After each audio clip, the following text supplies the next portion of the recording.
the Galway final, of course. Peter Cooke strikes a goal with 4 minutes left to win it for Moycullen. It looked like it was going to be Salthill Knocknacarra's day.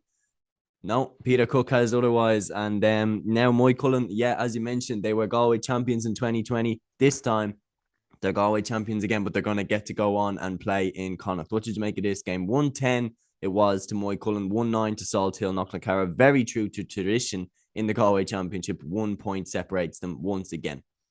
Yeah, and look, I think what was the last reason we ran through some of the fixtures and that it's the scoring difference I think between teams throughout the whole thing is that you look back through all the games of the Galway Championship, it's win by a point, win by 2 points, 3 points. It's never much more than one score, and it's just been it's been an absolutely fantastic championship. And you can't deny to Moycullen is that they've had to go about this the hard way, that they had to beat Mount Ballymoylock the last day as well. That was an absolute kind of Titanic game as well, where they had to come out on top of that too. So, look, I think nobody can begrudge them as well. Look, it's harsh in Salthill because look, Salthill, they're in position. There are 5 minutes to go. That they're in position to win that game.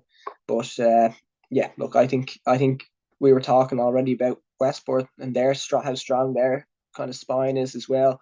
Like you look at the Moycullen team, you've got the three Kellys who are all playing like insanely good football at the moment, and then you throw in Peter Cooke in there as well, who I think was a bit of a doubt for a while whether he's even going to play the club championship for Moycullen really, and bringing him back in midfield is just a huge addition. And it kind of, I'd say poor Joyce was looking on the sideline a little bit envious there now that I think for Galway last year, if they could have thrown him in the All Ireland final, yeah, like it was they still wouldn't have won the All Ireland, but it'd be some addition to have back in there as well, for especially in a midfield where Paul Conroy's starting to get on a little bit. He looks to be the natural like successor to that role. So if they could ever try get him back from America, back working in Ireland, like I think he'd slot back in straight away.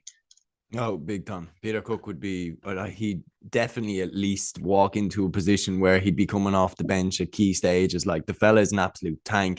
And on top of that, he's a brilliant Gaelic footballer as well. Moving on then to, of course,